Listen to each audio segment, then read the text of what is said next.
الكارت ده ممكن يخليك تكسب اكتر او تدفع اكتر.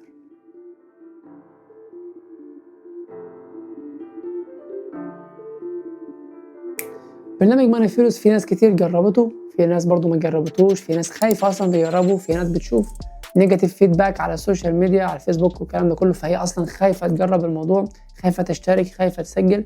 ولكن انا كأبانوب شاركت معاكم قبل كده في اكتر من فيديو تجربتي الكامله مع ماني فلوس، وفي فيديو تقريبا انا اتكلمت فيه ان انا دخلت جمعيه وقبضتها في الميعاد. الفكره يا اخوانا في اي برنامج مالي في الدنيا طالما البرنامج نزل لك واخد الموافقات انت المفروض تثق في البرنامج، بس انت عليك دور انك تقرا الشروط كويس والاحكام كويس والقوانين كويس، لان القوانين دي زي ما هي بتحكم الابلكيشن وتضمن لك انت فلوسك، فهي بتضمن للشركه برضو التزامك معاهم، علشان في ناس تانية اللي هو انا مثلا ملتزم معاهم وعايزين نضمن ان احنا ناخد فلوسنا.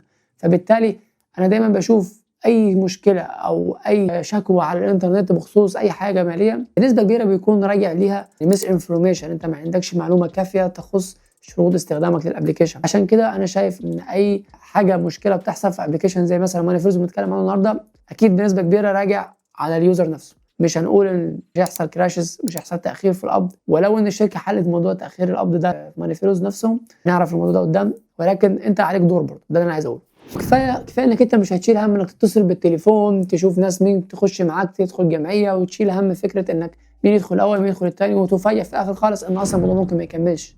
ده هيدك اتشال من عليك. وانا كمان في الفيديو ده مش هشارك معاكم ماني فلوس عملت ايه عشان تحلوا الموضوع بس، لا ده انا كمان بشارك معاكم الكود بتاعي واللينك بتاعي، لو انت سجلت من خلالهم هتاخد 300 جنيه بحالهم كاملين ليك انت، تخفيض على اول جمعيه ليك لما تيجي تدخل او تسجل عن طريق اللينك بتاعي ان شاء الله. هسيب لكم اللينك تحت في الديسكربشن، وهسيب لكم تحت في اول كومنت، والكود بيظهر قدامكم في الشاشه. اتمنى انكم تستخدموا اللينك ده علشان ال 300 جنيه انت اولى بيهم صدقني. كان في مشكله بتواجه اغلب الناس اللي لسه مشتركين في جمعيات من مده ولسه بيدفعوا الاقساط، طبقت عليهم عموله سداد على كل قسط. يعني ايه عموله سداد؟ يعني مثلا قسطك 1000 جنيه بتدفع 1020 جنيه. ال 20 جنيه دي مش ماني فلوس اللي بتاخدها، لا دي بياخدها ثيرد بارتي اوبريتور، خلينا نقول عليه كده، اللي هم مثلا انت بتدفع عن طريق فيزا بنكيه، فالبنك اللي مطلع الفيزا عايز ياخد عموله من اي حركه تروح لماني فلوس، رسوم بقى انه بياخد الفلوس هو يحصلها منك يديها لماني فلوس، ايا كان اللي بيحصل في الباك جراوند ورا انت مش عارفه كيوزر. بس المهم ان المشكله اللي عندك دلوقتي ان في 20 جنيه تطبق عليك. فهنفترض انك انت لو مشترك لسه جديد في جمعيه مدتها 12 شهر، بتدفع مثلا كل شهر لمده 12 شهر هتدفع 20 جنيه كل شهر، فاحنا بنتكلم على 240 جنيه في السنه بتاعتك تدفعها زياده، فانت شايفها ملهاش لازمه. وعلشان كده شفت ناس كتير بتكتب على الانترنت وعلى فيسبوك في جروبات متخصصه ومهتمه اكتر باليوزرز والمستخدمين بتوع ماني فلوس ان ده نصب وان دي مشكله وان ما كانش في اتفاق على الكلام ده ما بين الماني فلوس والناس المستخدمه ايهم. وخلينا نكون واقعيين، انا اول مره اشوف شركه مهتمه جدا باليوزر بتاعها المستخدم بتاعها انها تحل له اي مشكله، عشان كده هي جات لك بالحل اللي انا شايفه حل سحري، حل لك مشكله ال 20 جنيه اللي انت مضايقاك. مش بس كده كمان، ده هيبقى وسيله استثمار ليك قدام كمان، والوسيله دي هي كارت ماني فلوس. كارت ماني فلوس هو كارت بريبيد مسبق الدفع، لو انت مش عارف يعني ايه مسبق الدفع هو كارت بريبيد، اتكلمت عن الكلام ده كتير قبل كده، ممكن تبص في الفيديوهات اللي فاتت. المهم ان الكارت ده مش بس بيوفر عليك ال 20 جنيه، لا ومش بس كمان بيديك اولويه في القبض بتاعك، يعني تاخد القبض بتاع الجمعيه بتاعتك بدري شويه عن حد مش معاه الكارت.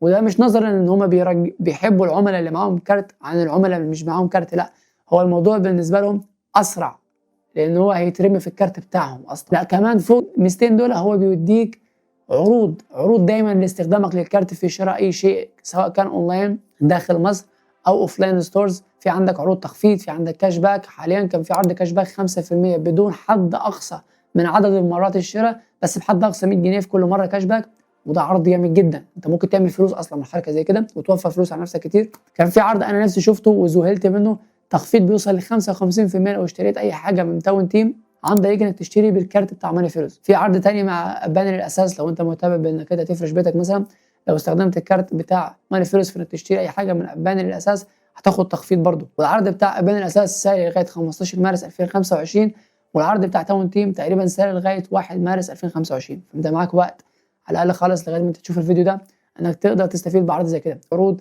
جايه لكم كل شويه اصلا، فانت معاك كارت هيوفر عليك ال 20 جنيه وفي نفس الوقت هيديك امكانيه انك تستخدمه في شراء اي حاجه قدام وتاخد كاش باك، فهتوفر تاني برضه. احنا كده يا جماعه لغايه دلوقتي مستفيدين كمستخدمين ان احنا وفرنا 240 جنيه، لو احنا مشتركين في جمعيه 12 شهر موفرين تقريبا 240 جنيه، وانا جايب لك عليهم 300 جنيه تخفيض على الجمعيه بتاعتك او في الاقساط الجمعيه بتاعتك لو اشتركت عن طريق اللينك بتاعي اللي موجود تحت في الديسكربشن او اللي موجود في اول كومنت، والكود بتاعي بيظهر هنا برده. فما تنساش تشترك عشان ما تضيعش عليك ال 300 جنيه، لان مره ثانيه انت اولى بيهم اصلا. الكارت ده بقى من خلال الابلكيشن بتاع ماني فلوس تقدر تتحكم في كل حاجه فيه، تقدر توقف الكارت، تقدر تعمل اصدار رقم سري للكارت، تقدر تشغل الكارت اللي انت كنت اصلا موقفه، تقدر تعمل كل حاجه من الكارت. تقدر كمان مستقبلا هيضيفوا امكانيه انك تقدر تبعت فلوس لحد تاني عنده كارت ماني فلوس، كوميونتي كامل لماني فلوس، الناس تقدر تبعت لبعض فلوس، ودي حاجه كويسه جدا. استلمت الكارت، وبالمناسبه استلام الكارت سهل جدا، بتخش على الابلكيشن تختار كارتي، تعمل استلام للكارت وتشوف اي فرع او نقطه استلام للكارت من خلال الابلكيشن وتكون قريبه ليك، وتستلم الكارت انت واقف، وعليه رسوم 149 جنيه برضه. ده توفير بالنسبه لك. ال 150 جنيه اللي انت هتدفعها عشان الكارت دي، شوف هتوفر عليك كام 20 جنيه بتدفعها في كام قسط كام جمعيه مستقبلا، وتقدر تستفيد بالكارت اصلا في عروض التخفيض. فانت مستفيد ما تقلقش. 100 جنيه برضه اللي انت هتوفرها دي في حد ذاتها استفاده. تفعيل الكارت نفسه موضوع سهل جدا جدا في 4 خطوات، وانا اقدر الخصهم لك في 3، لان الخطوه رقم 1 ما كانتش بالنسبه لي انا اصلا مهمه او ما عملتهاش اصلا. اول خطوه هتدخل على تفعيل الكارت في الابلكيشن نفسه. خطوه رقم 2 هتكتب اخر 4 ارقام في الكارت اللي مكتوبين في ظهر الكارت بتاعك. الخطوه رقم 3 والاخيره في كود من تحت اسمه اوثرايزيشن كود او اكتيفيشن كود، هتكتب الكود ده، هتدوس تفعيل الكارت بتاعك يتفعل وانت كده تمام، تبدا تستخدم الكارت. تفضل لك خطوه بس اخيره لو انت حابب تعملها عشان تستخدم الكارت بتاعك في شراء عموما من التجار، انك تعمل له باسورد. هتعمل له باسورد من خلال الابلكيشن وتروح تعمل ايداع عن طريق اي مكنه اي تي ام البنك مصر. الايداع هيسمع وقتي تبقى شغلت الكارت بتاعك وفعلت الرقم السري، فتقدر تستفيد من الكارت بعدين. طيب نيجي للاسئله المهمه. يا عم بلوب انت شغال تحكي لي مميزات وحاجات حلوه خالص والدنيا زبادي خلاط، طب ما فيش اي مشاكل، ما فيش اي رسوم، ما فيش اي حدود استخدام، ما فيش اي حاجه اخلي بالي منها وانا بستخدم الكارت؟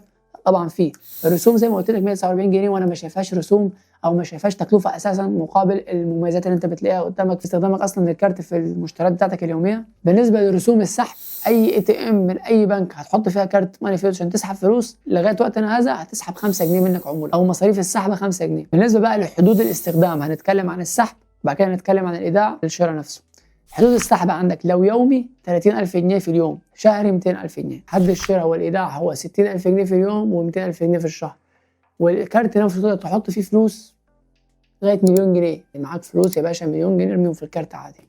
طيب الإيداع ازاي؟ سامعك اللي بتقول اقدر اعمل ايداع عن طريق انستا باي، السؤال اللي بيحصل وبيجي في دماغ كل الناس. ولو انت بتتفرج على الفيديوهات اللي فاتت بتاعتي اتكلمت عنها انستا باي لدرجه ما انا بقيت خلاص بيسموني ابانوب انستا اصلا. هتعرف ان اي كارت مسبق الدفع بري بيد عليه لوجو غير لوجو ميزه ما ينفعش الدفع على انستا باي. ليه بقى؟ ممكن تسال انستا باي نفسه، وانا ما اعرفش، عشان نريح دماغنا خالص في الجزئيه بتاعت انستا باي. واصلا انا مش برجح ومش بفضل انك تضيف كروت بري بيد على انستا باي، لانك ممكن تعتمد عليها لفتره معينه من الزمن، والكارت نفسه بتاع البري بيد مده صلاحيته بتكون قصيره، وبنسبه كبيره بتروح البنك تعمل كارت غيره برقم جديد. فبالتالي وانستا باي الهاندل بتاعك على انستا باي او الاي بي اي هيتغير، فبالتالي معاملاتك مع الناس مستقبلا هتتاثر. فعشان كده بنصحك استخدامك لانستا باي يكون بكارت ديبت، علشان الحساب ما بيتغيرش اللي مربوط بالكارت الديبت، حتى لو الكارت نفسه كرقم اتغير. تقدر تعمل ايداع في كارت ماني فلوس عن طريق 3 طرق. اول طريقه معاك هي طريقه انك تعمل ايداع عن طريق الكارت البنكي بتاعك من خلال التطبيق نفسه بتاع ماني فلوس، ودي مجانا خالص، الحد الادنى للايداع فيها 200 جنيه. ثاني طريقه معاك انك تزور اي فرع من فروع فوري بلس، ودي فروع منتشره عموما حواليك اكيد في ايا كانت المحافظه او البلد بتاعتك. بتخش الفرع بالكارت بتاع ماني فلوس وتقول لهم عايز اعمل ايداع في الكارت، ودي بيكون فيها رسوم تقدر تعرفها عن طريقهم هم. والطريقه رقم 3 معاك انك انت تعمل ايداع عن طريق اي اي تي ام البنك مصر تكون بتقبل ايداع، الحد الادنى فيها للايداع 50 جنيه، ودي مجانا برضه بتسمع على طول معاك. ايا كان اختيار من الثلاثه دول، هتدخل على الابلكيشن نفسه بتاع ماني فلوس وتختار كارتي، ثم بعد كده تختار ايداع، تشوف الاختيارات اللي قدامك اللي انت تعمل. في النهايه حابب ارجع معاكم سريعا احنا كده عرفنا في الفيديو مع بعض. اول حاجه عرفنا يعني ايه ماني فلوس عموما. ثاني حاجه عرفنا ان في كود تقدر تستخدمه عشان تاخد تخفيض 300 جنيه على الجمعيه بتاعتك في ماني فلوس. الكود هسيبه لكم تحت في الديسكربشن وتحت في اول كومنت، ما تنساش تستخدمه لان 300 جنيه دي انت اولى بيها. ثالث حاجه عرفناها مع بعض، عرفنا يعني ايه كارت ماني فلوس، عرفنا استخدام كارت ماني فلوس، وعرفنا ان اصلا استخدامك لكارت ماني فلوس او ان يكون معاك الكارت ده بيديك اولويه في قبض الجمعيه بتاعتك بلس 20 جنيه اللي انت بتدفعها في كل قسط هتروح، وفي شويه مميزات ثانيه كتير، عروض وخصومات. وعرفنا برده حدود الاستخدام بتاعت الكارت من حيث الايداع والسحب والمشتريات الشهريه واليوميه، وبرده عرفنا ازاي نعمل ايداع وايه هي اصلا الاوبشنز اللي بنعمل عن طريقها ايداع في الكارت. اتمنى يكون الفيديو عجبكم. لو انت اول مره تشوف الفيديو عندنا هنا في القناه اتمنى انك تعمل سبسكرايب ولو عجبك الفيديو تعملوا لايك، ولو عندك اي سؤال بخصوص اي حاجه تكتب لي في الكومنتات تحت اسئلتك وان شاء الله هجاوبها لكم. Thank you for watching and see you next video. Bye.